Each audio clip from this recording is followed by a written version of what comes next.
Now, India has taken a major step to crack down on the Khalistanis. Police in New Delhi have booked Khalistanis in London for terrorism.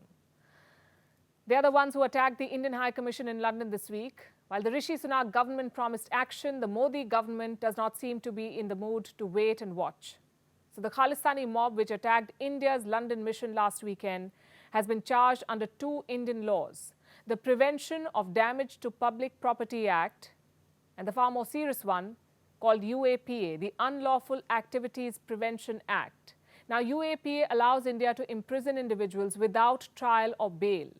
The Delhi police, who brought these terror charges against the Khalistani attackers, report to India's Ministry of Home Affairs. And the Home Ministry gave the nod after consulting with the External Affairs Ministry. So how can India slap a terror case on Khalistanis living in London? That's because these individuals are Indian nationals. So cases have been filed. Now, what happens next? Can these Khalistani attackers be brought to India and tried here? That's what New Delhi plans to do. The Modi government has asked the UK to deport these individuals. We expect that host governments will take action to identify and prosecute all those involved, and also take necessary measures to prevent the recurrence of such incidents. We would hope host governments provide full and adequate protection to our missions as well as to the personnel working there. We are not interested in just assurances. I think we would like to see action. Remember, the attackers were all caught on camera. They've now been identified. They have Indian passports, have even been seeking asylum in the UK. They claim they're facing political persecution in India. Well, you can't expect a red carpet treatment if you engage in anti-India activities and support a violent separatist movement. The government of India works for law-abiding citizens, not for those wreaking terror and havoc on Indians and Indian institutions abroad. So far, the UK has not granted them asylum, but the fact that they thrive on British soil has earned London a lot of flack. The attack on the Indian High Commission has put them on the back foot. The Right Honourable Lady will be aware of a protest that took place outside the Indian High Commission last Sunday, which turned violent, and staff working for the High Commission were injured there, and the Commission itself was vandalised.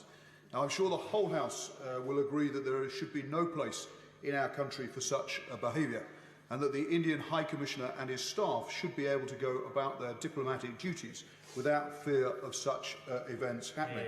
So can she tell the House what further steps the Home Office will take, working with the Metropolitan Police, to ensure that there is no repeat of such behaviour? There is work going on with the Metropolitan Police to review the protection measures around the High Commission, and of course any changes will be made to ensure the safety and security of their staff, so they can go about their business serving this country and India as well. This is what UK Foreign Secretary James Cleverly said, and I'm quoting: "We will always take the security of the High Commission of India and all foreign missions in the UK extremely seriously and prevent and robustly respond to incidents such as this." It says nothing of how serious the situation was, and this is the best that he could manage days after the attack took place. Conservative Party MP Bob Blackman was more forthright in calling a spade a spade. He said the attack was a disgrace to the UK. Let me quote from what he said: "The hooliganism of Khalistani hooligans outside the Indian High Commission on Sunday is a disgrace to this country." He also said, "Khalistani militants are operating across the world. Canada, the US and Australia saw similar attacks over the weekend. We are harboring Khalistani terrorists in this country right now. Can we have a debate in government time on what action we can take to ensure that these terrorists are held to account and banned in this country?" India could not agree more. This is what the Modi government has been calling on Britain, the US and Canada to do for years now. In April 2022, then British Prime Minister Boris Johnson made a promise. He was travelling to India then, and during the visit he announced that the UK had set up an anti-extremist task force. That task force seems to be in cold storage now, much like Johnson's political career.